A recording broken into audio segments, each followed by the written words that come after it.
Rebonjour à tous, j'espère que vous allez bien. Confirmez-moi à nouveau que vous entendez bien, que vous voyez les slides, etc. On entend très Oui. bien, on Oui, voit on tout. entend, on voit. Oui. Parfait, merci beaucoup. Du coup, on va reprendre le cours. Donc, je redis rapidement ce qu'on était en train de faire ce matin. Donc, j'étais dans mon introduction de ce petit modèle que je cherche à construire pour expliquer la production. D'accord. Donc, on a dit que nos objectifs, ça allait être de déterminer le niveau de la production dans l'économie. Euh, Donc, pour faire ça, on va faire un modèle qui va du coup simplifier la réalité euh, à partir d'un certain nombre d'hypothèses. Donc, on a introduit un premier jeu d'hypothèses ce matin et vous allez voir que plus tard, on va introduire d'autres hypothèses. Donc, on a vu ces hypothèses-là. Et à partir de là, on a commencé à essayer de faire un petit schéma de l'économie qu'on voulait représenter. On a appelé ce schéma le circuit économique et on en était justement à regarder ce qu'il y avait sur ce circuit économique. On a dit qu'il y avait donc trois marchés essentiellement, parce que le marché financier, on en regardera un peu plus tard. Il y avait trois agents économiques, les ménages, les entreprises et l'État. Et on avait des flux à l'intérieur de ce circuit, des flux monétaires, des flux de biens et services. Donc, on était arrivé à ce circuit économique, celui-là. D'accord. Donc, je vais peut-être un peu effacer pour qu'on voit mieux. Voilà. Donc, voilà notre circuit économique euh, entre les ménages, les entreprises, avec au-dessus le marché des biens et services, en dessous le marché des facteurs. Et donc, on a ici essentiellement deux facteurs, le facteur travail et le facteur capital. Et on a bien dit que c'est les ménages qui étaient les propriétaires des deux facteurs et qui allaient en quelque sorte les louer ou le vendre aux entreprises, la force de travail et la propriété des machines, c'est-à-dire le capital ici. OK. Donc, on va continuer à partir de là à regarder euh, ce qui se passe et la construction de ce petit modèle. Je passe. Voilà. Donc, tout à l'heure, on a dit qu'on allait répondre à différents types de questions. Et donc, on va voir que ces questions qu'on a posées tout à l'heure sur la construction, sur ce qu'on allait montrer dans ce chapitre, ça va nous amener à faire des sections, en gros. On va avoir différentes sections qui vont répondre à ces différentes questions. Donc, dans la section 1, on va commencer par regarder ce qui va nous déterminer la production des entreprises et donc le revenu national. D'accord. Donc, dès maintenant, je vous dis que on va avoir une espèce d'équivalence, d'accord, entre ce que je vais appeler Y la production et ce que je vais appeler Y le revenu national. Et ça va être important. Donc, je vais appeler les deux Y et je vais dire soit la production, soit le revenu national, comme si c'était la même chose. Et en fait, on va voir qu'il y a une équivalence entre les deux. Il va falloir juste l'expliquer à un moment. Donc, je vais le faire tout à l'heure quand je vais expliquer la production. D'accord. Dans la section 2, après avoir vu ce que je viens de vous raconter, on va regarder le marché des facteurs. Donc, on a dit qu'on avait un facteur travail, d'accord, et un facteur capital. Donc, il va y avoir un marché par facteur ici. Euh, et donc, il va y avoir une répartition du revenu entre les ménages en fonction on va voir, de la contribution en termes de facteurs de chaque ménage. Donc, on va ensuite se demander comment va s'équilibrer l'offre et la demande agrégée. Donc ça va arriver à la fin. D'accord. On va avoir à la fin un grand marché des biens et services. Et sur ce marché, on va avoir une offre qui va être la production, une demande qui va être la demande de consommation générale des ménages. Et on va devoir équilibrer les deux. D'accord. Donc ça va arriver à la fin. Et donc, on va tout de suite commencer par la section 1. OK. Avant d'aller un peu plus loin, j'ai oublié de vous dire tout à l'heure, en fait, on va préparer des petits chaque semaine, d'accord. On va essayer de préparer un petit travail à la maison pour que vous puissiez vous entraîner sur les éléments qu'on a vus euh, dans le cours chaque semaine, d'accord. Et donc, notamment, on va mettre en ligne sur Moodle. Pablo, ce serait bien que tu arrêtes la musique. Merci. Donc, on va avoir un QCM qui va être mis en ligne toutes les semaines. D'accord. Donc, il va y avoir à peu près 5 questions qui vont être des questions de révision sur ce qu'on a vu dans la semaine. D'accord. Donc, on vous invite à aller sur Moodle, du coup, à la fin de la semaine, ou en début de semaine prochaine, et essayer de préparer le cours de la semaine prochaine avec les questions qu'on aura mis sur Moodle. OK? Donc, essayez de répondre à ces questions et on va les corriger ensemble la semaine suivante. Et on va aussi, du coup, répondre à toutes les questions que vous avez sur ce qu'on a vu la semaine précédente. On va comme ça avancer étape par étape dans le cours. OK? Donc, normalement, cette semaine, comme c'est la première fois, je vais vous envoyer, il me semble, un email pour vous dire à quel moment ces questions sont en ligne. Et puis après, les prochaines semaines, je ne vous enverrai pas d'email. Vous irez vous-même voir sur Moodle parce que les contenus vont apparaître en général en fin de semaine, ils vont apparaître. D'accord? Donc, cela étant dit, on va commencer la section 1 du chapitre 1. Et donc là, on va essayer de déterminer quels sont, enfin, pardon, essayer d'expliquer quels sont les déterminants de la production nationale ici qu'on essaye de modéliser. D'accord? Donc, justement, ce que je vous disais tout à l'heure, la production ici, donc c'est la production, comme si on est en macro, on va dire que la production, c'est la production du pays dans son ensemble. D'accord? On va noter ça Y. Une autre façon d'appeler ça, on peut appeler ça le PIB, d'accord? Le produit intérieur brut. Ce n'est rien d'autre que la production totale de l'économie. Donc, il y a une équivalence entre les naturels, entre les deux, c'est la même chose, d'accord? Ça, c'est le même objet. Donc, la chose supplémentaire qu'on va avoir, c'est que le PIB ici va mesurer à la fois la production totale et le revenu que cette production génère. Donc ça demande une petite explication parce que le revenu, a priori, euh, dans la tête dans la tête des gens, en général, c'est une chose séparée de ce qu'on va appeler la production. D'accord? Mais d'un point de vue macroéconomique, on a un petit, on va dire, un petit aspect conceptuel qui va apparaître ici. Donc, ce qui va se passer, c'est que les entreprises vont produire euh, la production, ici, d'accord? Les entreprises vont produire la production totale de l'économie, que je vais appeler Y, ou le PIB. Et donc, ce qui va se passer, c'est que pour produire cette quantité Y, d'accord, bien, les entreprises vont devoir utiliser, comme je l'ai dit ce matin, des facteurs de production. Ici, les facteurs de production, on a le travail et le capital, d'accord? Le travail et le capital. Et en fait, ces facteurs de production appartiennent, d'accord, les deux au ménage. Donc, ce qui va se passer, c'est que lors du processus de production, les firmes vont rémunérer le travail et rémunérer le capital.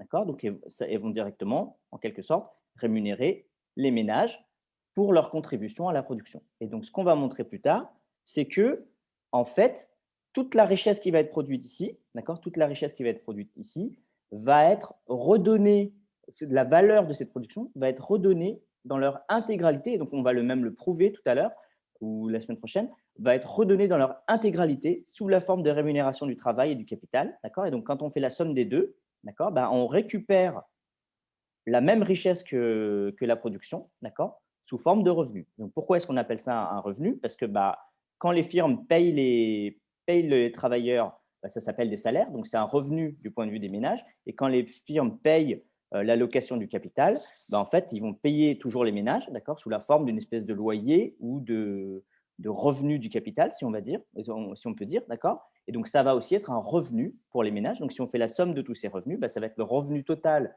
que les ménages vont recevoir.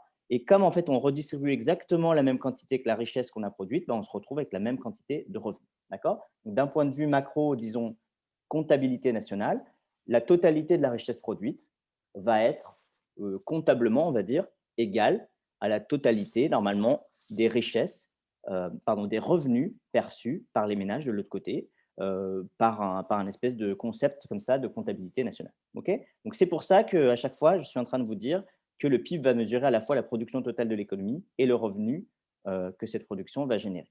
D'accord? Donc, on va avoir une étape supplémentaire qui va se rajouter plus tard parce que le Y, ça va aussi être en quelque sorte on va dire la dépense de l'économie. On va voir ça plus tard. D'accord? Mais pour l'instant, il faut voir que la production Y et le revenu Y, c'est la même valeur, on va dire. D'accord? C'est la même valeur, même si conceptuellement, on peut les séparer, mais d'un point de vue comptabilité nationale, ça va être la même valeur pour nous. OK? Donc, c'est pour ça qu'on peut dire que si on veut chercher à expliquer les déterminants du PIB, comment est-ce qu'on arrive à la production? On va aussi, de fait, aboutir à comment est-ce que le revenu national va se créer. D'accord? Et dans les deux cas, ça va être ce fameux Y. Donc, ce qu'on va avoir, c'est que si on prend un pays en particulier et qu'on cherche à savoir comment est-ce que ce pays va produire et combien ce pays va produire, une économie, d'accord? On va en fait voir que la quantité que ce pays est capable de produire, ben, ça va en fait dépendre de la quantité de facteurs dont le pays va disposer. D'accord? Donc, je redis les facteurs, on a le travail toujours et le capital dans l'économie. Ici, par hypothèse, on n'en a que deux. Dans la réalité, il peut y avoir plus de facteurs de production, mais nous, on se résume dans notre modèle simplifié à deux facteurs. D'accord? Ça, quelque part, c'est aussi une autre hypothèse qu'on a faite sans vraiment le dire. D'accord? La quantité de facteurs. Donc, plus on a de facteurs, a priori, plus il y a de travail et plus il y a de capital disponible pour produire, d'accord? Plus, a priori, on va dire qu'on va être capable de produire plus, mais ça va dépendre un peu de notre capacité à utiliser ces facteurs pour produire, d'accord? Donc, c'est possible qu'on ait plein de travailleurs, par exemple, mais imaginons qu'ils ne soient pas très forts dans les activités de production.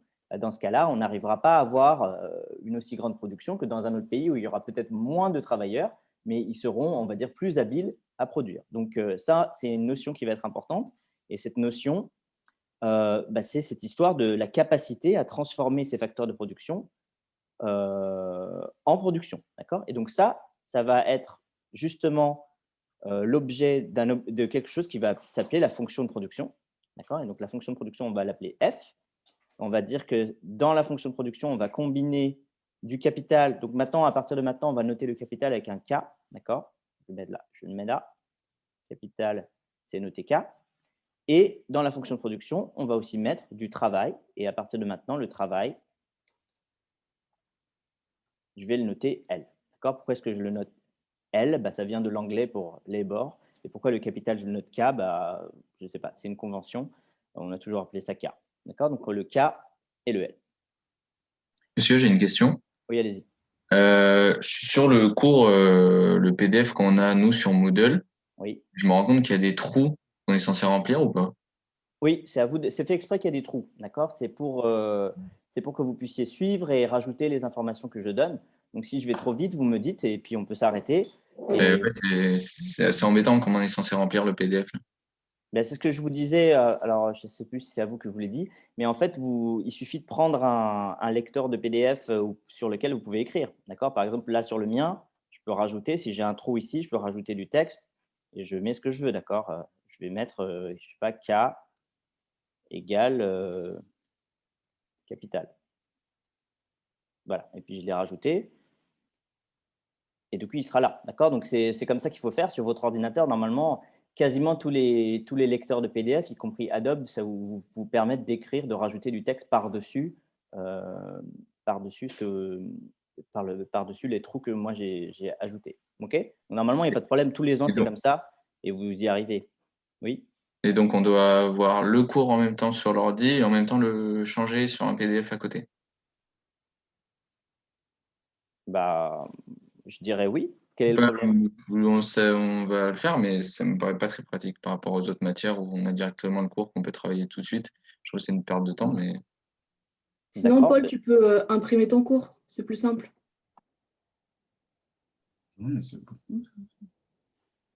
ouais, ok, non, mais c'est bizarre. écoutez, a priori, vous êtes, enfin, j'ai pas eu trop de plaintes à ce sujet, mais sachez que c'est fait comme ça en macro dans tous les amphis, hein. Donc, on va voir comment les étudiants remontent par rapport à ça, mais en général, ça Oui, se passe le plutôt bien. problème, c'est qu'on n'est pas en amphi. Donc, ce que je disais, on ne peut pas avoir deux ordinateurs, Non, suivre le cours à distance et non, le noter à l'écrit sans, ben voilà, peut-être l'imprimer, mais je quand vois je que c'est un colis de 106 pages, que c'est un quand peu embêtant à imprimer.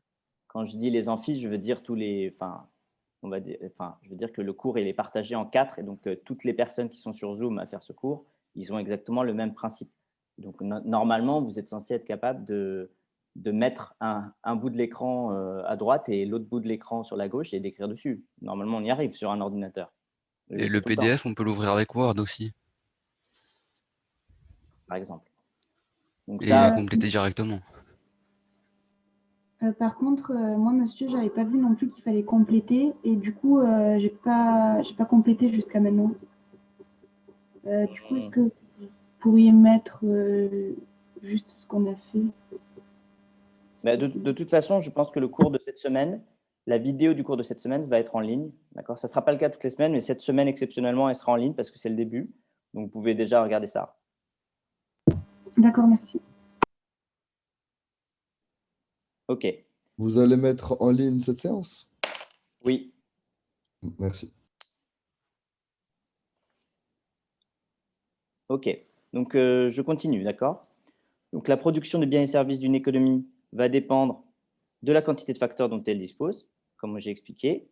Et la quantité ne suffit pas, d'accord? Il faut aussi qu'on arrive à combiner ces facteurs entre eux de façon efficace. Et donc ça va se passer dans quelque chose qui s'appelle la fonction de production, ce que j'étais en train de vous expliquer. Et cette fonction de production, de façon un peu, on va dire, mathématique et abstraite, eh ben, on va l'appeler f, d'accord? Et on va dire que dans la fonction de production, de façon, on ne sait pas trop ce qui se passe dans cette fonction de production, et on va dire que dedans, on va mettre deux variables avec cette fonction, d'accord? On va mettre une variable k pour désigner le capital, une variable L pour désigner le travail. Donc, on va avoir une fonction f de KL qui va nous, quelque part, définir la notion de production dans l'économie.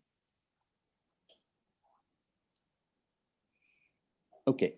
Donc, le point suivant, c'est de s'intéresser de façon un peu plus détaillée aux facteurs de production. Donc, le niveau de la production ici va dépendre, comme on vient de vous le dire à l'instant, du volume des ressources utilisées dans les activités productives. Donc, ça, c'est une répétition de ce que je viens de dire, d'accord? Ça veut simplement dire que ça va dépendre de la quantité de facteurs de production dont je dispose dans l'économie. Donc, ça, c'est une répétition. On a deux types de ressources. À nouveau, c'est une répétition. Le capital que je vais appeler K et le travail que je vais appeler L. Donc, on a une définition, si on veut, enfin en tout cas une explication de ce qu'on va appeler le capital ici. Donc, le capital que j'appelle K, ça va être l'ensemble du stock d'équipements productifs, et y compris les murs des bâtiments, comme les usines, d'accord, ou les murs de la boulangerie, quand on parlait de la boulangerie ce matin, ça va être l'ensemble de ces équipements ou de ces murs qui vont servir à l'activité de production. Donc, parfois, je vais appeler ça juste les machines pour faire un raccourci, d'accord? Donc, on a évidemment, dans chaque firme, on va avoir tout un tas de machines, d'accord? Et donc, chaque firme va avoir ses propres machines. Et donc là, comme on est en macro, on va complètement considérer l'ensemble de toutes ces firmes et toutes ces machines qu'il y a dans l'économie. Et donc, on ne va pas regarder un par un toutes les firmes, on va considérer l'ensemble de ça. C'est ce qu'on appelle un agrégat, d'accord? C'est ce qu'on appelle un agrégat. Agrégat, ça veut dire l'agrégation de l'ensemble des choses qui se passent dans l'économie. Ici, ça va être l'ensemble du capital dans l'économie. On va considérer que c'est un nombre, d'accord, une quantité unique qu'on va appeler le capital de l'économie.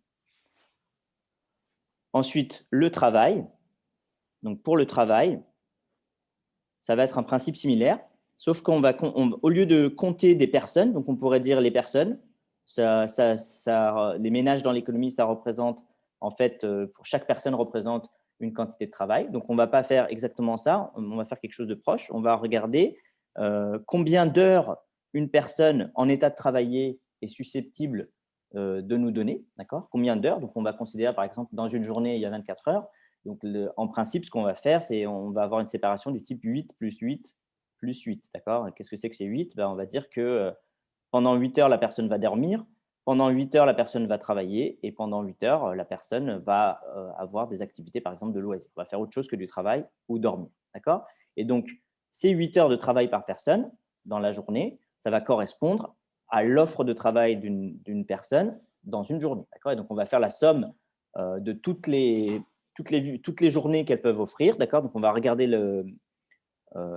l'offre de travail sur une période donnée, d'accord? Et donc, on va dire que le travail, c'est l'ensemble des heures que les personnes peuvent offrir, d'accord? Et donc, après, quand on regroupe l'ensemble des heures dont les entreprises ont besoin que les gens travaillent, donc on va faire une espèce d'équilibre là-dessus. On va trouver quelle va être la quantité au final optimale de travail dans l'économie. Et donc, ça va être mesuré par un nombre d'heures de travail que les entreprises auront utilisé et que les ménages auront bien voulu offrir à l'économie. D'accord? Et donc, l'ensemble de tout ça, on va appeler ça au final le travail.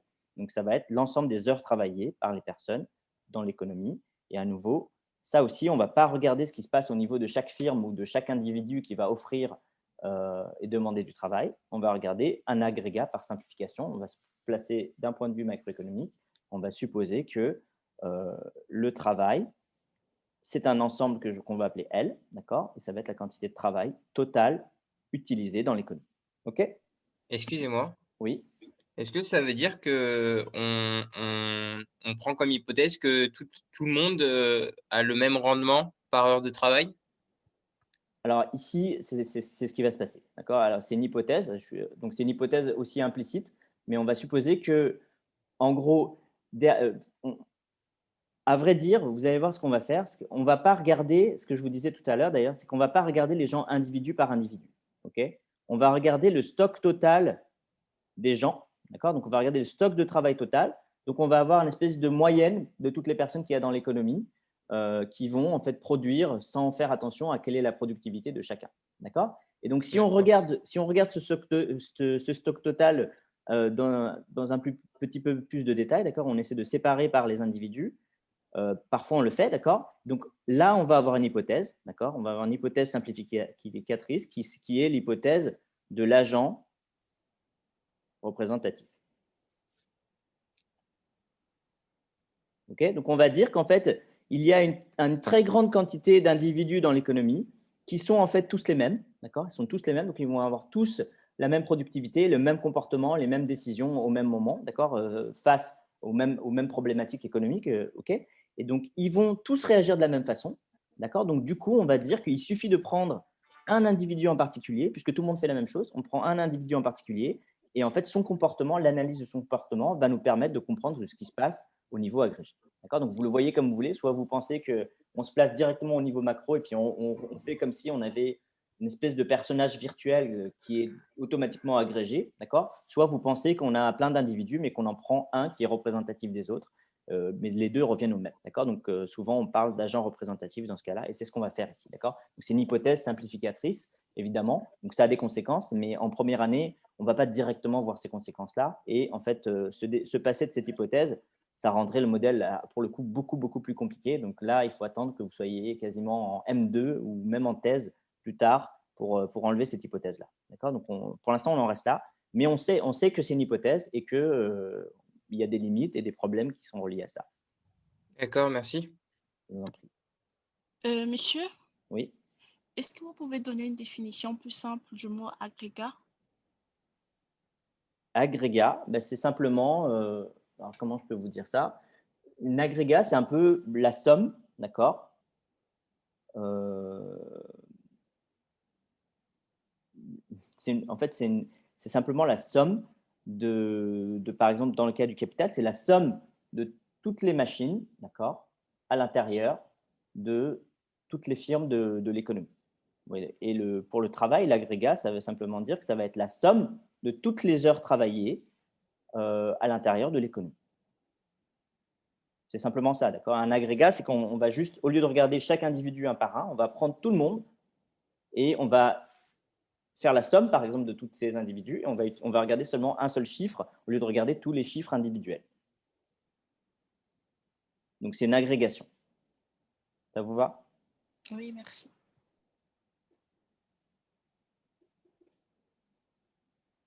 OK. Donc là, on a de nouvelles hypothèses qui vont se rajouter.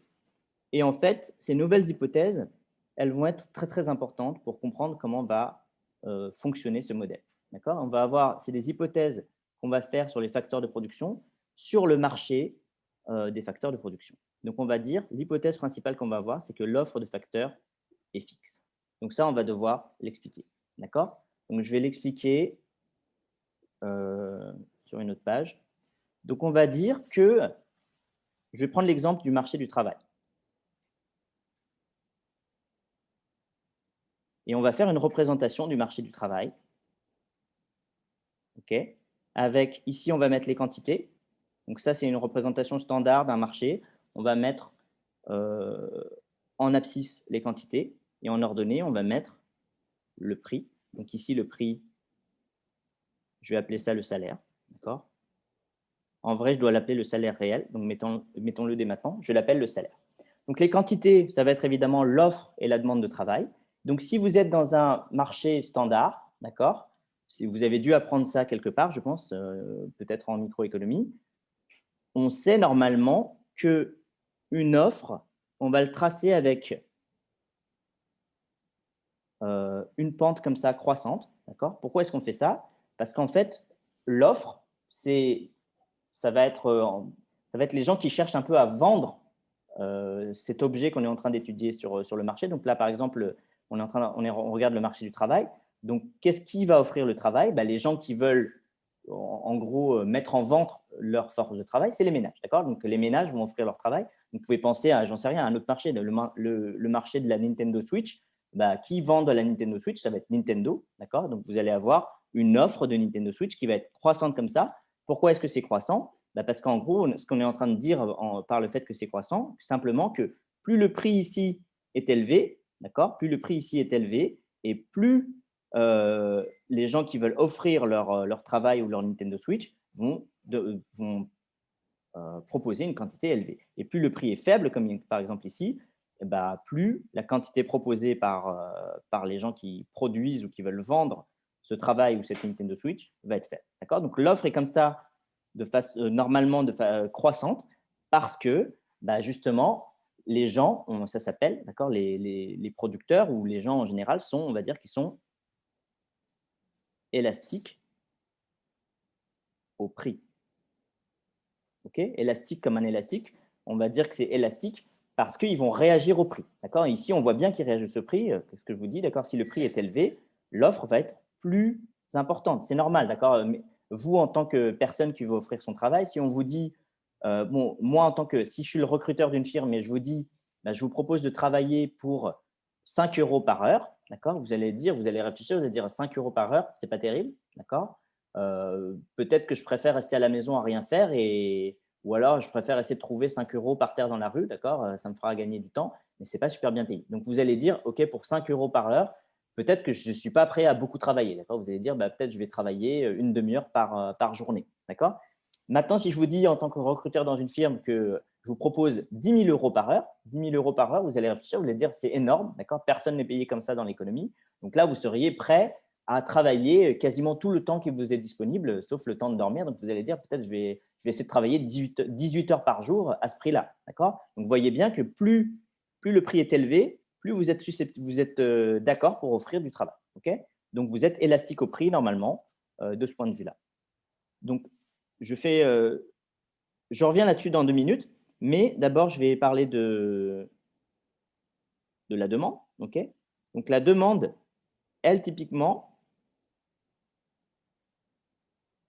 elle va être avec une pente décroissante, comme je l'ai tracé en noir ici, d'accord. Elle va être avec une pente décroissante parce que c'est l'autre côté du marché. Ça, en général, on peut imaginer que c'est les gens qui veulent acheter le produit qui est sur le marché. Donc ici, c'est les gens qui veulent acheter le travail. Donc, qui veut acheter le travail? C'est les entreprises, d'accord. Ou sur le marché de la Nintendo Switch, qui veut acheter la Nintendo Switch? C'est nous, les ménages, d'accord, les consommateurs.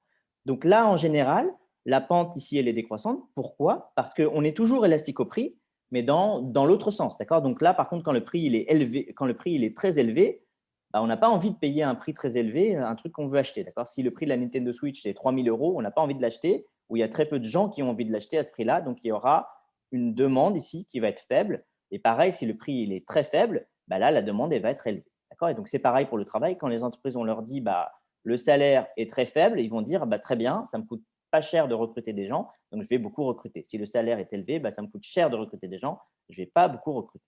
D'accord. Donc ça, c'est le fonctionnement standard d'un marché. Donc ici, pardon, je vais rajouter une autre feuille.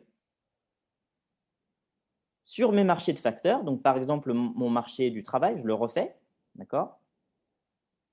On ne va pas avoir un marché tout à fait standard, ok, par hypothèse.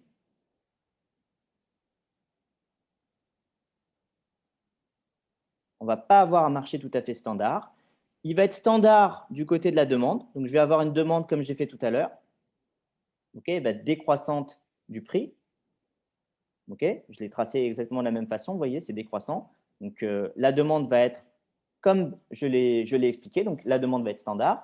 Ce qui ne va pas être standard, c'est l'offre. D'accord. Donc, on a par hypothèse, on va avoir une offre qui est, regardez mon hypothèse, d'accord. mon hypothèse, c'est que l'offre de facteurs est fixe. Donc, ça veut dire notamment que l'offre de travail, qui est un des deux facteurs que je considère, est fixe.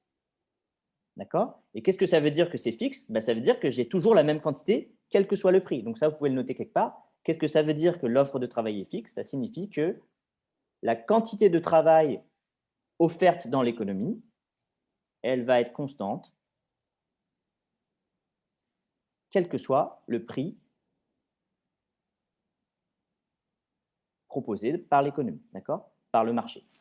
Je redis, qu'est-ce que ça veut dire que l'offre de travail est constante? Ça veut dire que la quantité de travail offerte va être constante, quel que soit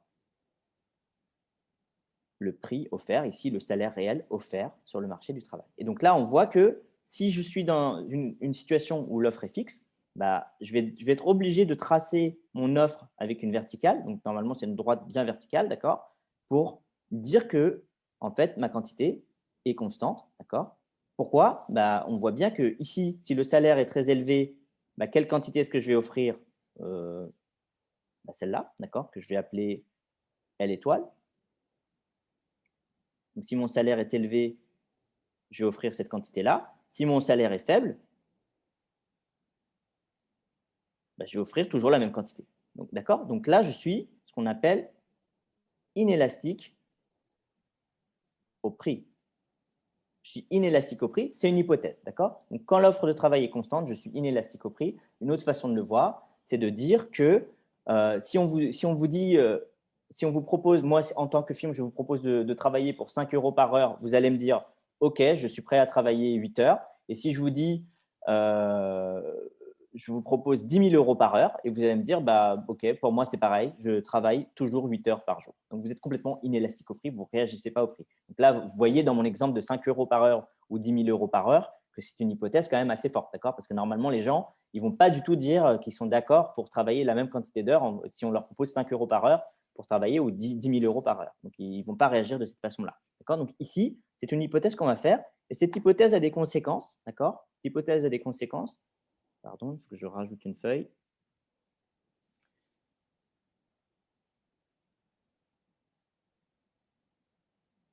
Donc, je refais mon marché.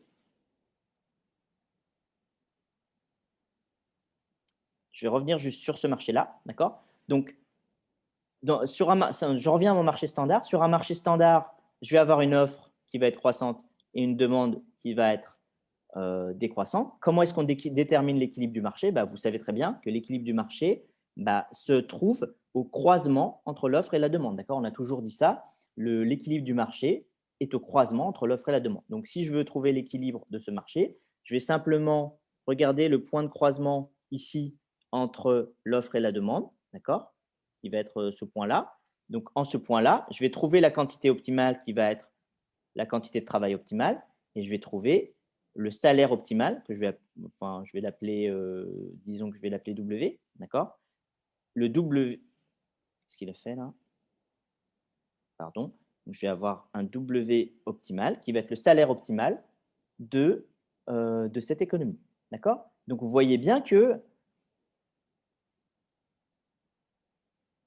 je refais le marché. Si j'ai juste l'offre sur un marché normal, je ne sais pas quel est mon équilibre. D'accord? Je ne sais pas, là, n'importe quel point ici de ma droite d'offre que je viens de tracer pourrait être un point d'équilibre. J'en ai aucune idée est-ce que la quantité optimale est là? Est-ce que le prix optimal est là? J'en sais rien. D'accord? Donc, sur un marché standard, pour déterminer l'équilibre, j'ai besoin des deux informations. J'ai besoin de l'offre et de la demande. Parce que seulement si j'ai les deux informations, je vais obtenir un croisement. Sinon, je n'ai pas de croisement. D'accord? Et seulement quand j'ai le croisement, je vais pouvoir déterminer que ça, c'est ma quantité optimale et ça, c'est mon salaire optimal. D'accord? Donc maintenant, si je regarde mon marché particulier là, ok, si je regarde mon marché particulier où l'offre est constante, je vais tracer mon offre qui va être verticale. Et là, immédiatement, je vais avoir une information que je n'ai pas dans un marché standard, c'est qu'automatiquement, je vais déterminer l'offre d'équilibre de cette économie. Je n'ai pas besoin de la demande. D'accord? La demande, elle peut être comme ça. Pardon, qu'est-ce que j'ai tracé là? Oui, c'est bien. Donc, elle peut être ici, par exemple. Elle peut être là. Elle peut être là. D'accord? Quelle que soit la position que je peux tracer pour la demande, d'accord, quelle que soit la position dans laquelle je mets la demande, qui est ici décroissante du prix, d'accord, eh bien, je vais avoir toujours la même quantité qui va être offerte par les agents. Donc, c'est pour ça que, par exemple, je peux mettre ma demande ici, par exemple. Bah, ça ne changera pas. L'équilibre va être là, d'accord, mais ça ne changera pas ma quantité que j'ai déterminée avant même de connaître la demande. Ça ne va pas la changer, d'accord. Donc, la seule chose que la demande va me donner comme nouvelle information, c'est que ça va me donner quel est le prix optimal dans ce modèle, d'accord. Donc, ce que ça signifie, cette hypothèse qu'on a fait que l'offre de facteurs est fixe, c'est que dès le début, on va connaître la quantité d'équilibre L étoile sur le marché du travail et la quantité d'équilibre K étoile sur le marché du capital. D'accord. C'est cette hypothèse. À chaque fois qu'on a une offre fixe par hypothèse comme ça, ça nous détermine en fait les quantités optimales sans avoir à faire un équilibre comme j'ai besoin de le faire ici. D'accord. Monsieur, Oui. mais le cas étoile, c'est forcément avec la droite de la courbe de la demande qu'on va le trouver, non? Alors, dans quel cas? Dans un marché standard ou sous l'hypothèse de facteur fixe? À facteur fixe. On peut Ben pas le justement, trouver non. comme ça. Ben si, regardez. Si je fais le marché du capital, attendez, je vais le dessiner. Je fais mon marché du capital, d'accord? Donc, ça va être le même schéma. Je vais avoir les quantités. Ici, je vais avoir le prix du capital. Et sous l'hypothèse où l'offre de capital est fixe, je vais avoir que l'offre de capital, elle va être dessinée comme ça, d'accord? Donc, à nouveau, elle va être inélastique au prix. Donc, ça veut dire que si le prix du capital est élevé, je vais demander cette quantité K étoile, d'accord? Si le prix du capital est élevé, je vais demander cette quantité K étoile. Si le prix du capital est faible, je vais toujours demander la même quantité K étoile. D'accord. Donc, à nouveau, je suis inélastique au prix. Donc, sous cette hypothèse, je n'ai pas besoin de la demande ici. Là. Vous avez vu que j'ai déterminé le K étoile, le K optimal. Je n'ai pas tracé la demande. Donc, en fait, sous l'hypothèse d'offre de facteurs constante, je vais automatiquement déterminer la quantité d'équilibre. Je n'ai pas besoin de la demande. Okay. Donc, je fais la demande juste pour vous montrer. Si je trace la demande, voilà. La seule chose qu'elle va me déterminer, c'est qu'elle va me déterminer effectivement le point précis d'équilibre, mais le point précis d'équilibre, la seule information qu'elle me donne, pardon, ce n'est pas un W, ça va être, on va dire, le prix d'équilibre du capital. C'est la seule chose qu'elle va me déterminer. D'accord. Donc, supposons un instant que ma demande de capital, ce n'est pas cette droite-là, mais que j'en fais une autre à côté, on va dire par exemple plus élevée. Imaginons que la demande de capital soit plus élevée et soit, on va appeler ça demande prime, d'accord. On va avoir une autre demande de capital. Dans ce cas-là, l'équilibre, elle est là. Mais vous voyez bien que la quantité d'équilibre, que l'équilibre soit ici ou que l'équilibre soit ici, la quantité d'équilibre, elle reste la même. D'accord. C'est celle-là. Donc, la seule chose que ça va changer, c'est que mon prix d'équilibre, je ne sais pas ce qu'il fait là, mon prix d'équilibre, prime là, il est plus élevé ici que là, d'accord? Parce que le point d'équilibre est plus haut, mais ça ne change pas la quantité. OK? Donc, en gros, cette hypothèse-là, cette hypothèse comme quoi l'offre de facteurs est fixe, c'est une hypothèse très, très forte, d'accord? Donc, ça, on l'admet dès le début, l'hypothèse est très, très forte, mais en plus, elle est fondamentale, d'accord? Elle est fondamentale parce que ça va déterminer le type d'équilibre qu'on va obtenir sur tous ces marchés, d'accord? Et donc, je peux même vous dire que ce type d'équilibre que je viens de vous décrire quand l'offre est fixe, ça s'appelle un équilibre côté court, d'accord? Ça s'appelle un équilibre côté court, c'est-à-dire que l'équilibre est déterminé en gros par la quantité la plus faible ici. On suppose que la quantité la plus faible, c'est celle qui est en offre, on va supposer que la quantité la plus faible, ça va être la quantité qui est en disponibilité constante, d'accord? Donc, celle qui ne change pas, celle qui est fixe, on va supposer que c'est celle qui est la plus faible quantité disponible, ce qu'on appelle le côté court, d'accord? Ça s'appelle un équilibre côté court. Donc ça, ce n'est pas vraiment au programme, donc vous le retenez si vous voulez, mais ça s'appelle comme ça. D'accord? Donc cette hypothèse que l'offre de facteurs est fixe, d'accord, signifie qu'il existe une certaine quantité de facteurs disponibles dans l'économie qui n'évoluent pas. Donc on a expliqué la conséquence en termes de fonctionnement d'un marché, de ce que ça veut dire. D'accord? Et je vous redis, c'est une hypothèse très importante. Donc, comment est-ce qu'on va le noter?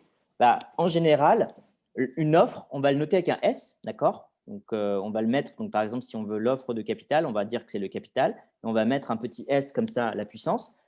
Et pourquoi est-ce qu'on met un S? Parce que S, c'est le supply, d'accord? En anglais, supply en anglais, ça veut dire l'offre. OK?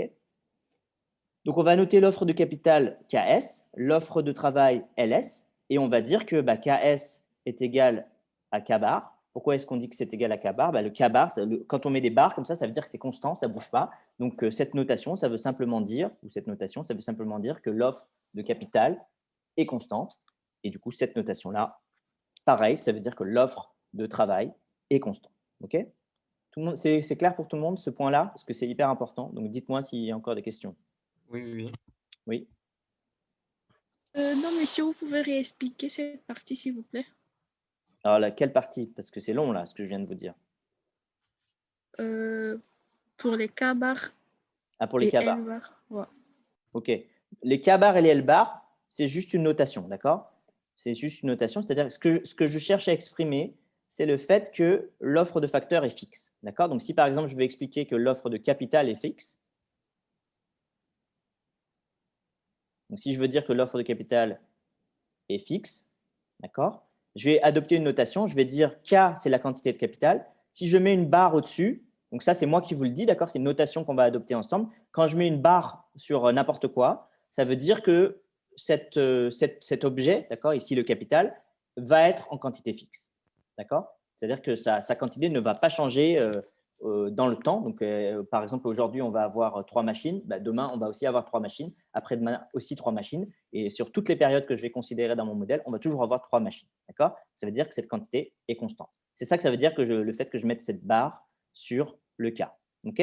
Donc, de l'autre côté, je vais avoir une autre notation qui va être la notation KS. Le K, c'est pour dire que c'est le capital. Et le S, il est là pour dire supply. D'accord? Supply, ça veut dire l'offre. Donc là, je suis en train de dire, c'est une notation que j'introduis, d'accord? Donc, on ne l'a encore jamais vue. Donc, en quelque sorte, je suis en train de vous définir la notation. Je suis en train de vous dire que je note KS, ce que je vais appeler l'offre dans l'économie. Et tout à l'heure, je vais vous dire que je vais appeler KD, ce que je vais appeler la demande de l'économie. D'accord? Mais pour l'instant, je ne m'en occupe pas de la demande, je m'intéresse à l'offre ici. D'accord? Donc, je vais introduire la notation que je vais noter l'offre de quelque chose avec un petit s en puissance. OK? Donc ici, comme on a une hypothèse qui nous dit que l'offre de facteur est fixe et donc l'offre de capital est fixe, je vais simplement dire, je vais pouvoir écrire cette équation qui me dit que ici, c'est la définition, la notation pour l'offre de capital. Ici, c'est la notation pour dire que quelque chose est constant, ici en particulier le capital. Donc je dis que mon offre de capital, mathématiquement, cette équation, c'est une notation pour dire que mon offre de capital est fixe. D'accord? Il n'y a rien de mystérieux, c'est juste ça. Monsieur, dans Oui. tous les cas qu'on aura à étudier, l'offre de facteurs sera toujours fixe. Dans tout ce qu'on va faire ensemble, ça sera le cas, oui. Mais attention, parce que peut-être dans un autre cours ou l'année prochaine, ça va changer. On va vous le dire normalement. Mais cette année, on va toujours avoir cette hypothèse que l'offre de facteurs va être constante. Okay? Sauf si dans un exercice, je vous dis que ce n'est pas le cas. Donc après, je peux essayer de vous faire comprendre ce qui se passe quand l'offre de facteurs n'est pas constante. Mais dans le cours, en tout cas, ce sera toujours constant. Et dans la plupart des TD, de mémoire, je pense même dans tous les TD, sauf je ne me rappelle pas tous les TD, mais normalement, dans les TD, la plupart du temps, c'est aussi le cas. Merci. OK. Un autre élément qu'on va avoir, donc ça, c'est une hypothèse un peu différente, c'est qu'on va avoir une hypothèse que les facteurs sont totalement utilisés. D'accord? Donc, ça veut dire qu'il n'y a pas de gaspillage. Donc, par exemple, si dans l'économie, il y a, je sais pas, 150 machines, d'accord, et que ces machines sont capables de fonctionner, je sais pas, 20 heures par jour, on va supposer que les 150 machines à l'équilibre de ce modèle, d'accord, à l'équilibre des marchés de ce modèle, on va supposer que il n'y aura pas de gaspillage, que l'ensemble des 150 machines vont chacune fonctionner 20 heures par jour. D'accord? Et pareil, du côté du facteur travail, si on a 1 million de personnes dans l'économie et que chaque personne est capable de travailler 8 heures par jour, on va multiplier 1 million par 8. Donc, on va avoir 8 millions d'heures de travail disponibles et on va supposer que l'ensemble des 8 millions d'heures sont utilisées. Il n'y a pas de gaspillage. D'accord? Donc, on ne gaspille pas les ressources par hypothèse dans ce modèle. OK? Donc, il n'y a pas de chômage? Bah, exactement. Ici, dans ce modèle, donc rappelez-vous, c'est un modèle de long terme. La conséquence, c'est qu'il n'y a pas de chômage ici. D'accord? Le chômage, on l'élimine par définition dans ce modèle.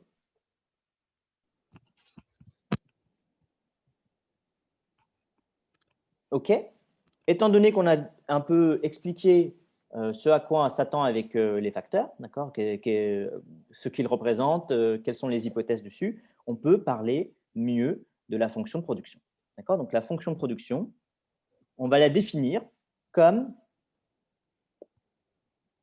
la description de quelle production finale peut être réalisée lorsqu'on va combiner différents niveaux de capital et de travail. Donc, c'est extrêmement simple à comprendre. D'accord? Je vais avoir une certaine quantité de capital dans l'économie. Je vais avoir une certaine quantité de travail dans l'économie. D'accord? Et donc, on va supposer qu'on a besoin d'un peu de capital, d'un peu de travail pour produire quelque chose.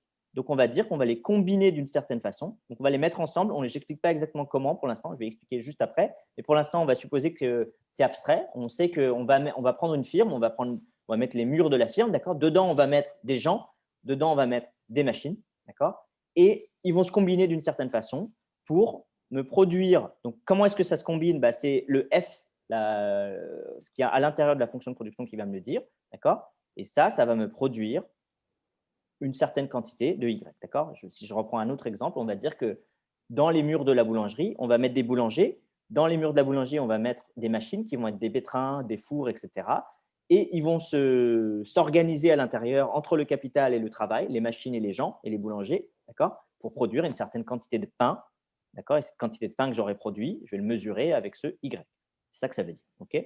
Donc, je redis, la fonction de production, c'est cette fonction un peu abstraite, parce qu'on c'est abstrait parce qu'on ne sait pas ce qu'il y a dedans pour l'instant, d'accord? On ne sait pas ce qu'il y a dedans. Donc, c'est cette fonction un peu abstraite pour l'instant qui va combiner le capital et le travail, d'accord? Et cette combinaison va me produire cette quantité Y qui va être la production finale. Donc, c'est ce que je vous ai dit là, d'accord? Y, c'est la quantité finale produite. F, c'est le nom de ma fonction de production. Et K et L, c'est les deux facteurs de production que j'ai mis dedans. Et donc, justement, si j'essaie de comprendre ce qu'il y a à l'intérieur de F, d'accord, si j'essaie de comprendre comment est-ce que je combine le capital et le travail, c'est l'objectif de ce F. D'accord? Pour l'instant, on ne sait pas comment c'est combiné dedans, on ne sait pas quel est ce qui se cache derrière ce F. D'accord? Mais là, du coup, ce qui se cache derrière ce F, c'est ce qu'on va appeler la forme de la fonction de production. Et en fait, la forme de la fonction de production, la façon dont on combine le capital et le travail, ça va justement refléter la technologie disponible dans l'économie. Et donc, évidemment, il va y avoir des pays comme la France qui vont être capables, par exemple, de bien combiner le capital et le travail. Et donc, du coup, avec 2 travailleurs et une machine, ils vont produire 300 baguettes par jour. Et si vous prenez un autre pays qui serait peut-être moins bon pour produire du pain, je prends un pays, je raconte vraiment n'importe quoi, on va dire, imaginons l'Inde. Imaginons qu'en Inde, les gens soient moins bons pour produire des baguettes. Je vais prendre 2 travailleurs et une machine équivalente. On va les combiner ensemble. Et la technologie de production, la technologie de la fonction de production, elle va être moins efficace et peut-être on va produire 30 baguettes. Donc, ils seront 10 fois moins efficaces pour produire les baguettes que la France. Donc là, j'ai pris un exemple complètement bidon, mais c'est vrai. Il y a des secteurs où il y a des pays qui sont meilleurs parce que la technologie est meilleure. Par exemple, parce que les travailleurs sont mieux formés. Donc, ils savent comment utiliser les machines pour arriver à un résultat meilleur, plus productif, on va dire, dans le même temps par rapport à d'autres pays. Donc, ce n'est pas un secret, on le sait ça. Donc, cette technologie qui est dans la fonction de production, qu'est-ce que c'est? Donc, on va dire que dans un sens vraiment strict, elle va représenter l'ensemble des connaissances techniques et scientifiques d'une société à un moment donné. Voilà une définition de la technologie. Au sens strict, je redis, ça va représenter l'ensemble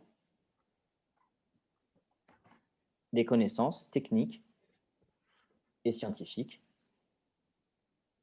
d'une société à un moment donné.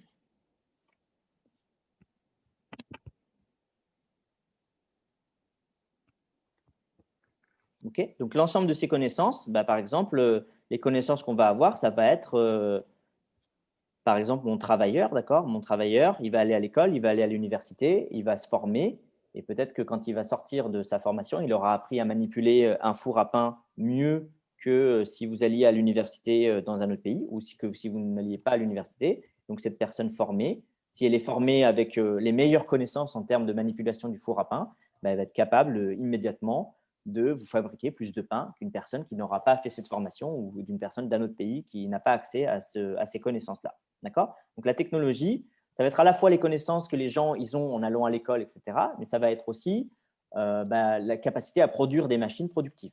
D'accord? Donc, l'autre aspect de ça dont je n'ai pas parlé, c'est que c'est aussi possible que le capital lui-même il soit meilleur. Donc, par exemple, que le four à pain il soit fabriqué d'une façon telle que, d'accord, eh bien, il est capable de produire plus de pain par heure, de cuire mieux, plus vite, d'accord, plus de pain par heure qu'une autre machine qui aurait été fabriquée ailleurs dans un autre pays. D'accord? Donc, c'est l'ensemble des connaissances techniques. Donc, ça, c'est pour les machines. Scientifiques, ça, c'est plutôt, on va dire, pour les gens d'une société à un moment donné. Et donc, on sait très bien que toutes les sociétés ne sont pas au même niveau technologique. D'accord? Donc, par exemple, en France, on sait produire des centrales nucléaires et des avions de type Rafale et compagnie, là, d'accord, ou Mirage. Je crois que c'est Rafale maintenant, voilà. Et je ne sais pas, un pays comme, je vais prendre un autre pays comme la Nouvelle-Zélande, je ne sais pas si c'est aussi bien fabriqué des centrales nucléaires et des avions de chasse, d'accord? Donc, un pays qui va posséder une technologie plus avancée pourra produire plus de biens et de services avec une même quantité de capital et de travail. Donc, c'est ça qui est important, d'accord? Donc, parce qu'en fait, a priori, on va avoir du capital et du travail. Et si ces quantités de capital et de travail sont fixes, dans tous les pays, en fait, tout va dépendre de la technologie, donc c'est-à-dire de la forme et de ce qui est à l'intérieur de la fonction de production, de l'avancement de la technologie de chaque pays. C'est ça qui va déterminer la quantité produite, est-ce qu'elle va être plus élevée ou plus faible qu'un autre pays. Donc, un pays qui possède une technologie plus avancée pourra produire plus de biens et de services avec la même quantité de capital et de travail qu'un autre pays qui va posséder une technologie, du coup, moins avancée. Donc, dans un sens un peu plus large, on va dire que… Vous pouvez remettre, s'il vous plaît, je n'avais pas fini de copier du coup. Oui. Donc, je vous redis, d'accord, pendant que vous copiez, on va dire que la technologie, qu'est-ce que c'est? Dans un sens strict, c'est l'ensemble des connaissances techniques et scientifiques d'une société à un moment donné. Et on va aussi, du coup, faire l'argument qu'un pays qui va posséder une technologie plus avancée pourra produire plus de biens et de services avec une même quantité de capital et de travail qu'un pays qui possède une technologie moins avancée. Pensez à mes baguettes, de pain. Pensez au Rafale, par exemple. Ça va dépendre de la capacité technologique des personnes en France à le faire mieux que dans un autre pays.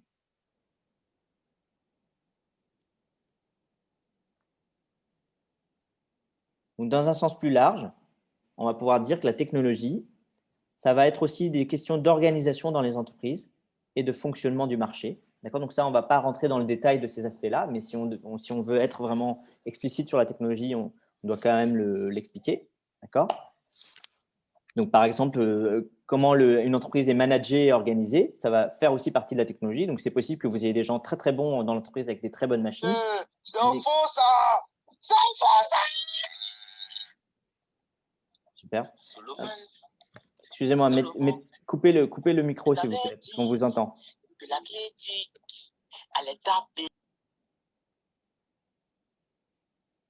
OK. Donc, on va voir que, du coup, je suis perturbé maintenant. Dans un sens plus large, d'accord, l'organisation des entreprises. Donc, évidemment, si vous avez des très bons travailleurs, de très bonnes machines, la façon dont les machines et les gens sont managés à l'intérieur de l'entreprise, ça va aussi faire partie, en quelque sorte, ça va aussi avoir une conséquence sur l'efficacité productive de cette économie. D'accord ? Et pareil, le fonctionnement du marché, d'accord? Si vous avez des marchés qui fonctionnent de façon efficace, alors que dans d'autres marchés, c'est peut-être dans d'autres pays, peut-être les marchés sont moins efficaces, ça va aussi avoir un impact sur la quantité produite au final.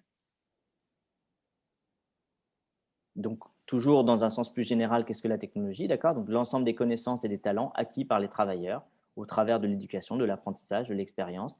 Et donc, ça a un nom, d'accord? On appelle ça du capital humain. Le capital humain, c'est simplement toutes les connaissances et l'expérience qui sont inclus dans le cerveau des gens parce qu'ils ont été à l'école, parce qu'ils ont travaillé dans certains trucs et appris des choses, à faire des choses qu'ils ne savaient pas faire avant. Comme par exemple, cette année, vous êtes en train d'apprendre comment écrire sur un PDF où il y a des trous en même temps que vous écoutez mon cours. D'accord? Donc, cette compétence, vous l'aurez pour l'année prochaine parce que vous aurez appris à le faire avec moi cette année. D'accord? Donc, ça va être fait partie. Ce n'est pas une capital humain méga utile, mais ça va vous servir au moins pour suivre ce cours jusqu'à la fin du semestre. D'accord? Donc, capital humain. OK.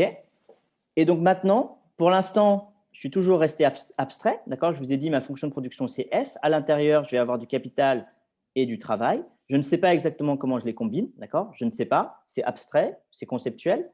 Et maintenant, si je veux ouvrir cette fonction F, si je veux regarder ce qu'il y a à l'intérieur pour expliquer comment je combine mon capital et mon travail, je vais devoir faire une hypothèse, d'accord? Je vais devoir faire une hypothèse, c'est-à-dire comment est-ce que je combine vraiment mon capital et mon travail, d'accord? C'est une hypothèse.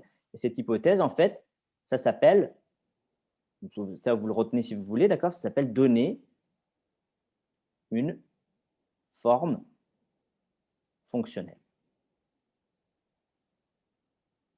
D'accord? En termes techniques, si on veut, ça s'appelle donner une forme fonctionnelle. Et donc là, typiquement, une forme fonctionnelle, d'accord, ce qu'il y a à l'intérieur de la fonction de production qui est très répandue, utilisée en économie et du coup pas mal en macroéconomie, c'est ce qu'on appelle la fonction Cobb-Douglas. Pourquoi ça s'appelle Cobb-Douglas? C'est M. Cobb et M. Douglas qui sont des chercheurs, donc je ne sais plus de quand ça date, mais ça date d'il y a pas mal d'années déjà, d'accord, qui ont réfléchi sur un papier scientifique. Ils ont dit, voilà, si on combine le capital avec le travail avec cette façon particulière, on va obtenir des propriétés intéressantes, justement. Et l'objectif de ce chapitre, ça va aussi de discuter des propriétés particulières qu'on obtient, notamment avec la Cobb-Douglas. D'accord? Donc, qu'est-ce qu'on est en train de faire avec la Cobb-Douglas? Je vais prendre une certaine quantité de capital disponible dans l'économie, je vais le mettre à une puissance alpha. D'accord? Pourquoi? Pourquoi pas? On va expliquer ça plus tard. Donc c'est quoi alpha? C'est un nombre, d'accord, que je vais définir plus tard. Ce nombre, je l'appelle même un paramètre. Donc, c'est un paramètre de ma fonction de production que je vais définir plus tard. D'accord? Et on va voir que ce paramètre est important et qu'il a, en gros, il a une explication.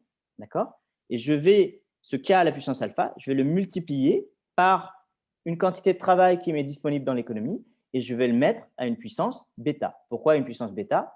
Pareil, pourquoi pas, d'accord? Et on va expliquer qu'en fait, ce bêta est aussi un nombre que je vais aussi appeler un paramètre.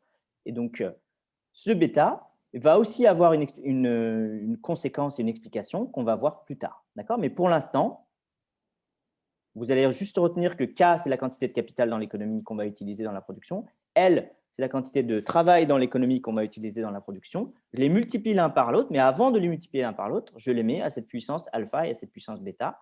Et ça, M. Cobb et M. Douglas nous disent que c'est comme ça qu'on va obtenir la production en utilisant leur forme fonctionnelle, d'accord, leur type de technologie à eux.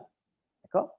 Donc, on va voir qu'en fait, en macro, on utilise pas mal cette forme fonctionnelle, cette fonction Cobb-Douglas, parce que justement, ces alpha et ces bêta ont des propriétés. D'accord? Donc, je redis, ce alpha est un paramètre, donc c'est juste un nombre. D'accord? On peut dire que alpha est, par exemple, est égal à 0,3 si vous voulez, et que ce bêta est égal, par exemple, à 0,7, par exemple.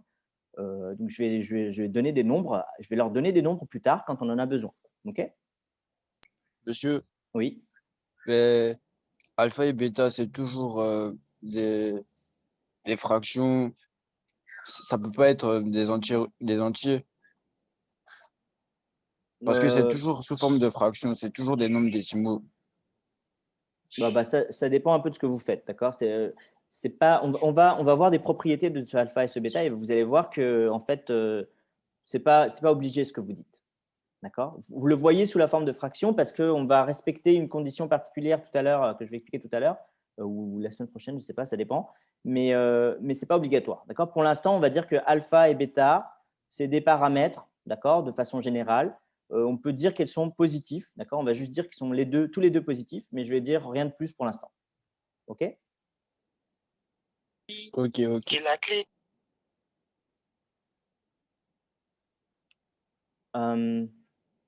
OK, je vais rajouter un élément. Donc, ça, c'est ma fonction de production Cobb Douglas. D'accord? Donc, je peux aussi écrire que c'est égal à mon f de KL. D'accord? Et qu'à l'intérieur de f, il y a cette combinaison spécifique liée à la Cobb Douglas. À l'intérieur de ce f, il y a la combinaison spécifique de type Cobb Douglas. OK? Et donc, maintenant, rappelez-vous, on a fait l'hypothèse que la quantité de facteurs dans l'économie.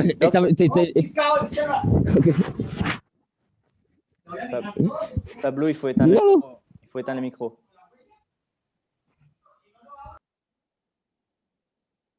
Je ne sais pas trop ce que fait Pablo, mais ça fait plusieurs fois.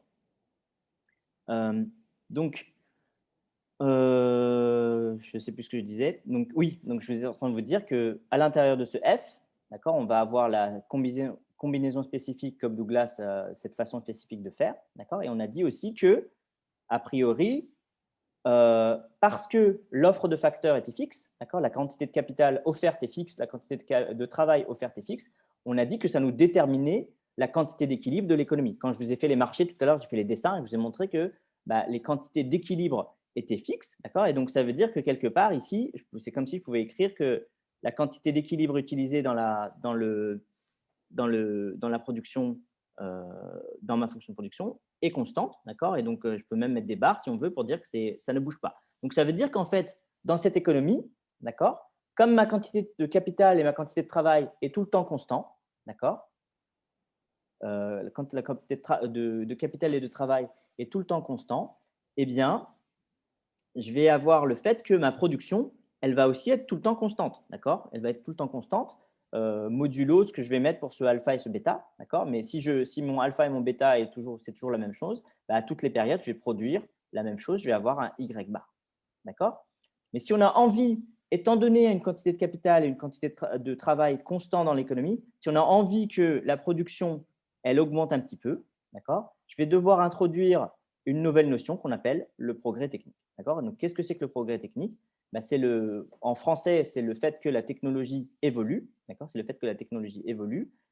En mathématiques, ici, ça veut dire qu'on va ajouter ce petit a, par exemple, devant ma fonction de production. D'accord, donc, ce que ça signifie en gros ici, c'est que, étant donné des quantités fixes de facteurs, si par exemple ce A, je le mets devant et que je dis que ce A est égal à 1, d'accord, donc dans ce cas-là, je vais produire exactement la même quantité que ce que j'avais avant, parce que quand A est égal à 1, j'obtiens juste que Y est égal à F de KL. Mais imaginez que le A est égal à 2, par exemple, s'il est supérieur à 1, dans ce cas-là, je vais avoir 2 fois la production que j'avais initialement, toujours avec la même quantité de facteurs que j'avais initialement.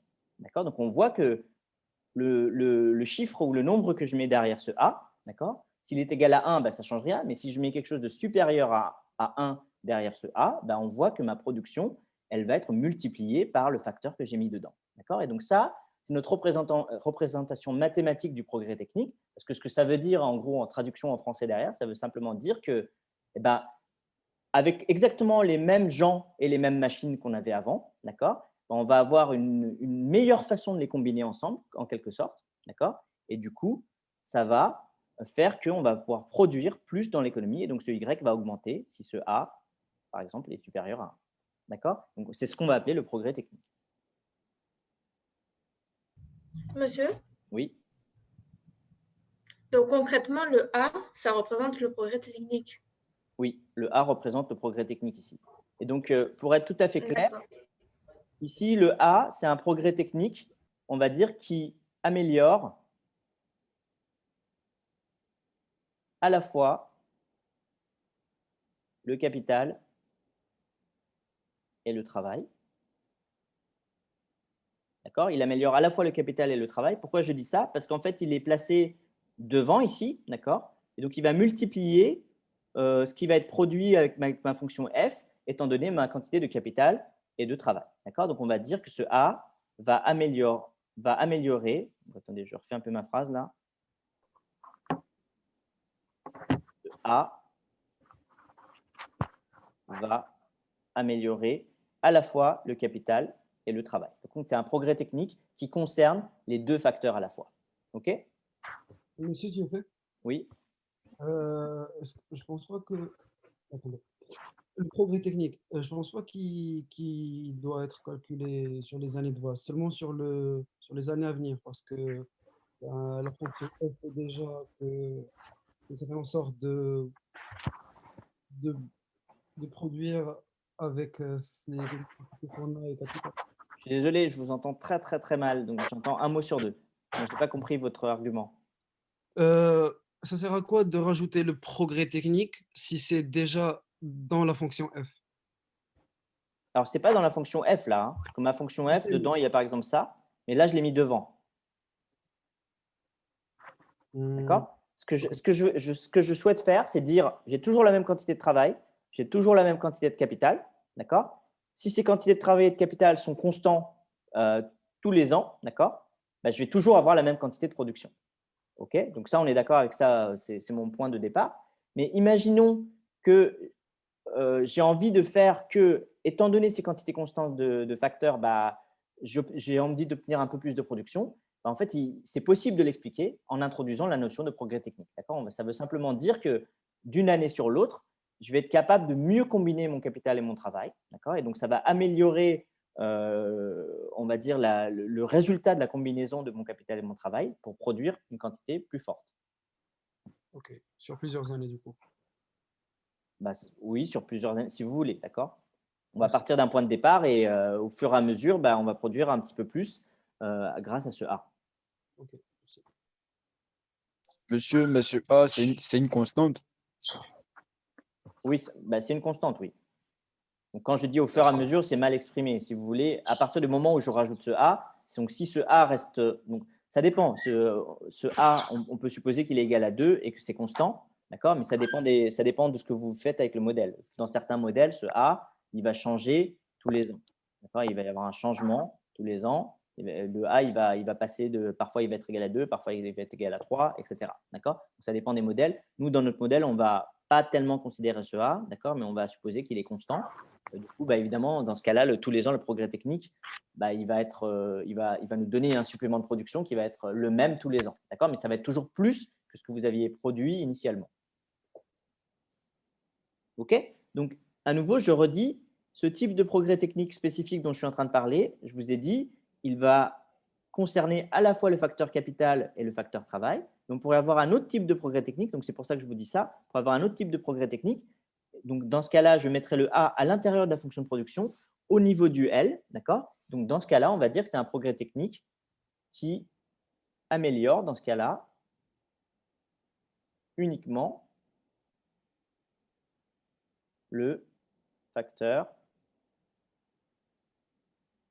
travail. Dans ce cas-là, ça sera un progrès technique qui améliore uniquement le facteur travail. D'accord? Donc, étant donné une quantité fixe de travail, ce progrès technique permet au travail d'être plus efficace et uniquement au travail, alors que le capital, lui, bah, il n'a pas un supplément d'efficacité grâce au progrès technique. D'accord? Je pourrais écrire une autre fonction de production. D'accord? Je pourrais écrire une autre fonction de production où bah, en fait, le A il serait devant le capital et pas devant le travail. Et dans ce cas-là, bah, ça serait un autre cas où j'aurais un progrès technique qui va du coup augmenter l'efficacité du capital au lieu d'augmenter l'efficacité du travail. D'accord? Donc, je peux faire soit un progrès technique qui concerne les deux facteurs à la fois, soit qui concerne chaque facteur un par un, comme j'ai fait là ou j'ai fait ici. D'accord? Désolé, je n'arrive pas à faire des choses très fines, mais voilà. Voilà pour le… Monsieur, Oui. sur quoi on se base pour calculer le A?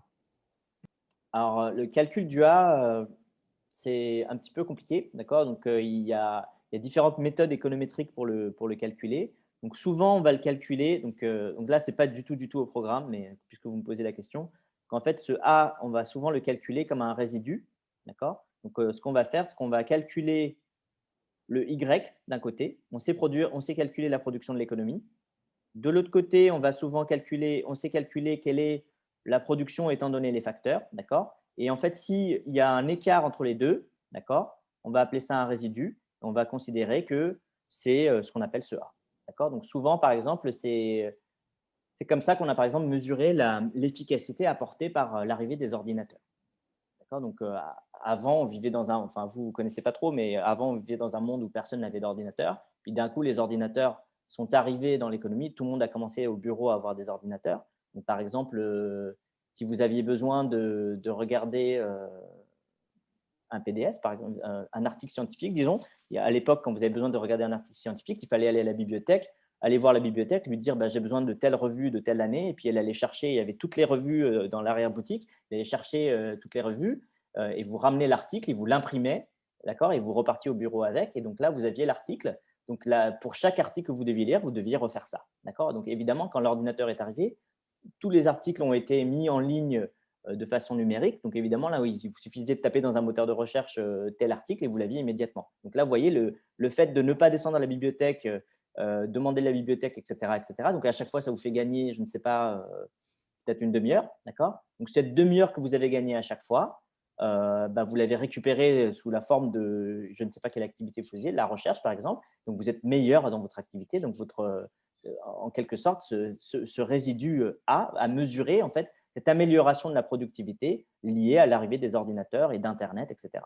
D'accord. On le calcule la plupart du temps comme un résidu, et puis il y a d'autres techniques pour le faire aussi. Mais pour le coup, c'est seulement pour la culture générale, c'est complètement en dehors du programme. Ok, merci. OK.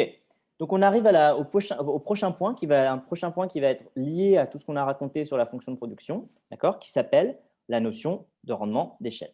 Donc, c'est une notion qui va être intéressante et importante de comprendre. Donc, la notion de rendement d'échelle, ça va nous indiquer comment la production varie suite à une variation proportionnelle de tous les facteurs de production. D'accord? Donc, pour l'instant, on a dit la quantité de facteurs est fixe. OK? Mais imaginons qu'on a envie de savoir ce qui se passe quand on augmente les deux facteurs de production de la même quantité. D'accord? Et donc, la réponse à cette question, c'est qu'est-ce qui se passe quand on fait ça? Ben, la réponse à cette question va nous être donnée par les rendements d'échelle. Et donc, on va directement prendre un exemple. Donc, je vais prendre une firme, d'accord? Ça, c'est ma firme. Dans ma firme, je vais mettre un travailleur. OK.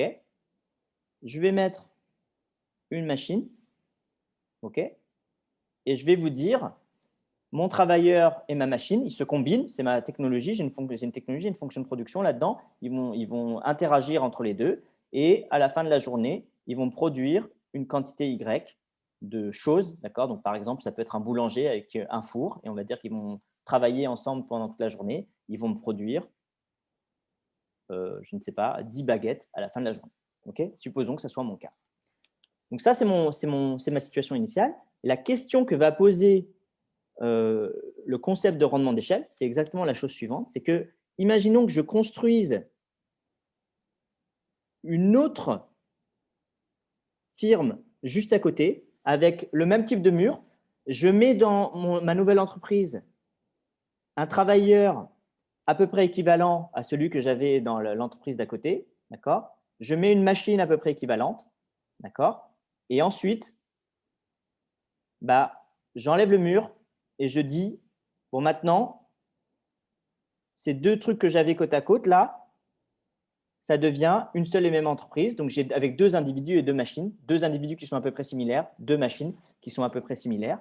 Et la question que va poser la notion de rendement d'échelle, c'est quelle est la production de cette nouvelle unité, groupée que je viens de créer. D'accord. Et les rendements d'échelle demandent, est-ce que la production totale de cette nouvelle unité à la fin de la journée, ça va être 2 fois le Y que j'avais, d'accord? Donc, c'est-à-dire, est-ce que c'est 20 ou est-ce que c'est quelque chose d'inférieur à 20 ou est-ce que c'est quelque chose de supérieur à 20? Donc, attendez, je vais mieux l'écrire pour qu'on voit mieux.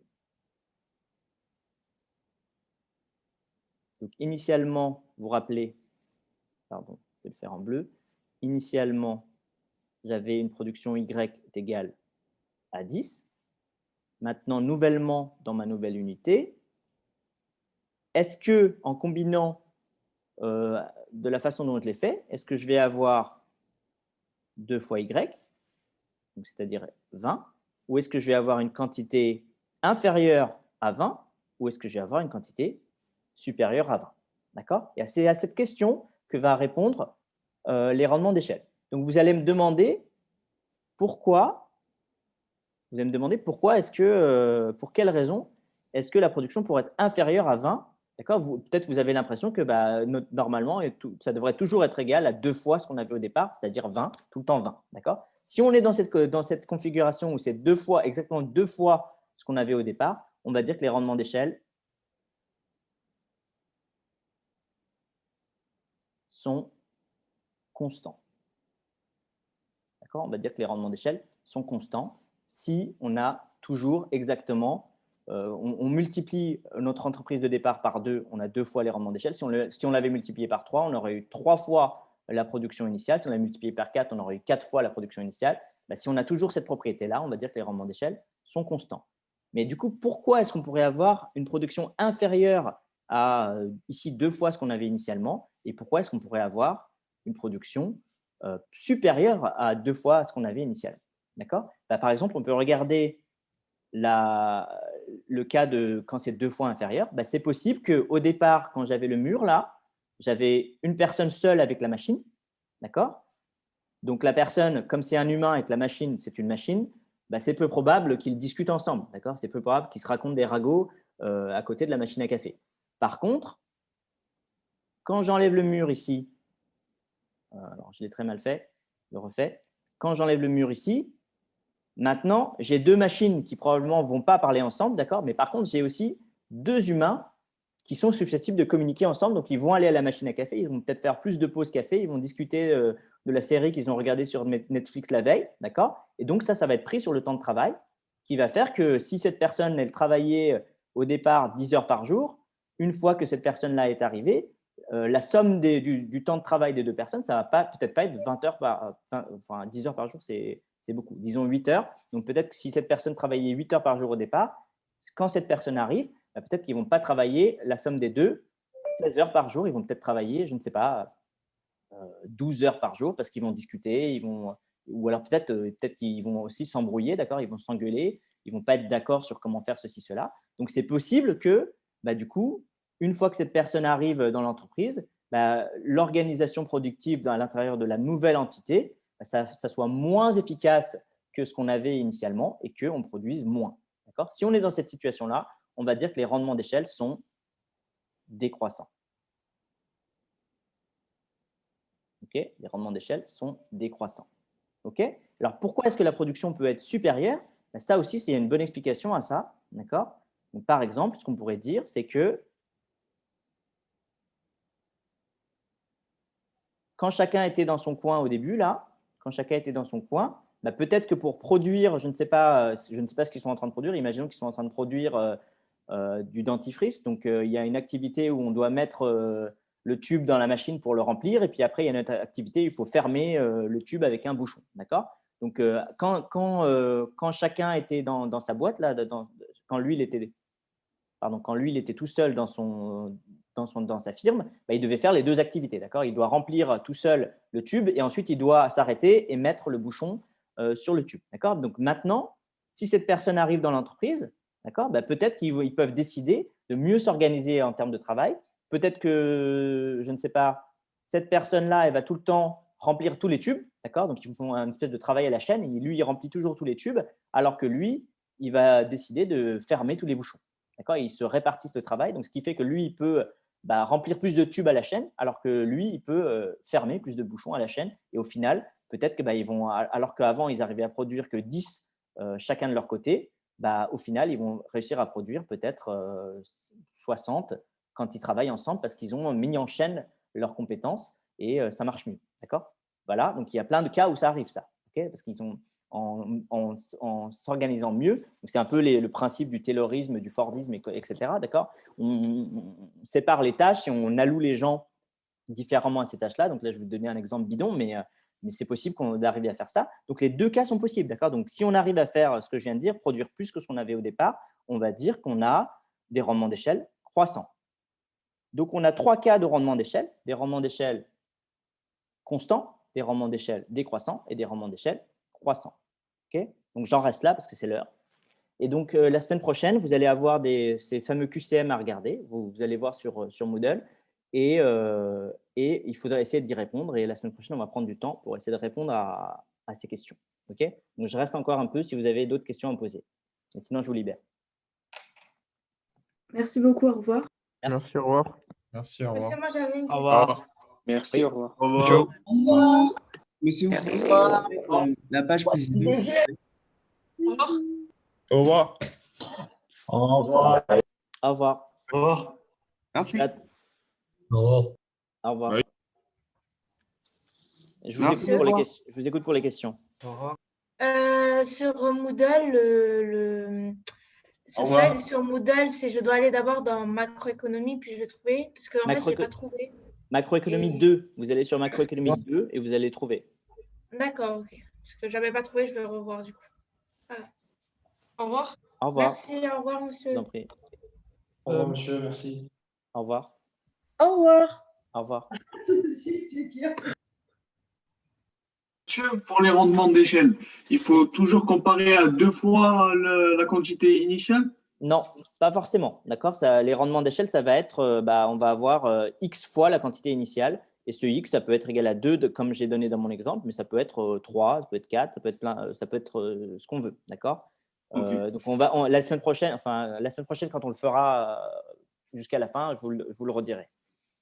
Et pour la semaine prochaine, vous nous conseillez de préparer quoi pour être prêt? Vous relisez vos notes là, d'accord, et vous essayez de refaire le QCM qui sera en ligne bientôt. Ah, seulement, ok. Merci, au revoir. Je vous en prie. Monsieur? Oui. Dans la formule où il y avait le A, le K, le L, etc., quand on aura un exercice, le A, est-ce qu'on lui donnera une valeur ou il restera constant? Le A? Oui, on lui donnera une valeur ou pas? S'il y a un A qui apparaît, on va vous dire, en fait, oui, on va vous dire à chaque fois, on va vous dire à quoi c'est égal. Si vous avez un exercice, on va vous dire à quoi est égal le alpha en général, on va aussi vous dire à quoi est égal le bêta ici. Et des fois, vous aurez des trucs à calculer comme la valeur du Y, parfois la valeur du K, parfois la valeur du L. Mais toutes les autres choses qui sont des choses qui sont des paramètres, d'accord? Donc, le A, typiquement, va être un paramètre ici. On va vous donner la valeur. Ok, on ne peut pas le calculer, le progrès technique, de toute façon, pour le moment. Ça me semble compliqué comme ça, d'accord? Mais je ne pense pas qu'il y ait un exercice où on vous demande de calculer le progrès technique, non. Ok, merci. Au revoir. Au revoir.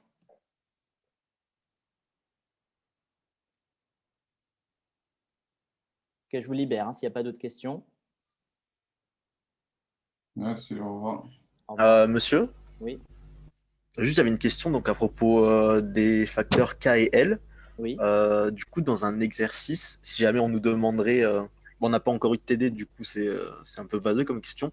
Mais du coup, si on nous demande de trouver la valeur, par exemple, de L, il faudrait du coup calculer avec l'équation si jamais il nous donne donc, les valeurs de Y ou K, ou bien, comme L, c'est censé être la somme de toutes les heures de travail, on pourrait du coup la calculer juste en additionnant les données de l'exercice si jamais il nous donne le nombre de travailleurs et les heures que chacun fait. Vous allez voir, c'est un tout petit peu plus compliqué que ça, d'accord? Parce que dans les exercices, vous n'allez pas avoir un L tout seul qui se balade. On va vous dire l'offre de travail, d'accord? Et on va vous dire la demande de travail. Donc, la plupart du temps, vous allez avoir ça. Comme l'offre de travail est quelque chose qui est constant, souvent, on va vous donner une valeur. On va vous dire c'est égal à 10, par exemple. Okay, la demande de travail, souvent, on ne va pas vous la donner, d'accord? Et vous allez devoir la déterminer. On va expliquer comment on détermine la demande de travail la semaine prochaine. Et une fois que vous avez la valeur de l'offre de travail et la valeur de la demande de travail, vous êtes sur un marché, d'accord? Donc, sur le marché, vous devez tracer votre offre qui va ressembler à ça, votre demande qui, du coup, va ressembler à ça. Ça, c'est l'offre. Ça, c'est la demande. D'accord? Et vous voyez sur mon graphique que, du coup, l'offre va directement vous donner ici la valeur d'équilibre qui sera ici pour les quantités. Ça, c'est les prix. D'accord? Et au croisement entre les deux, donc vous devez faire une condition d'équilibre. Vous devez écrire la condition d'équilibre que l'offre est égale à la demande pour trouver ici la quantité d'équilibre. Ça va vous donner ici le prix. D'accord? C'est ça qui va se passer en vrai. On va vous l'expliquer. Je vais vous l'expliquer plus tard et vous allez aussi le revoir en TD. Ok. Ok, merci. Monsieur, Oui. J'ai encore une question. Si le A il est devant le F, ça veut dire que le progrès technique il améliore le capital et le travail en même temps? Exactement, en même temps. D'accord, ok, merci. Je vous en prie.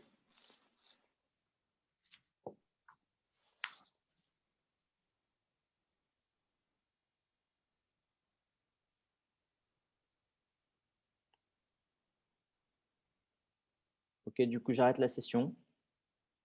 À la semaine prochaine.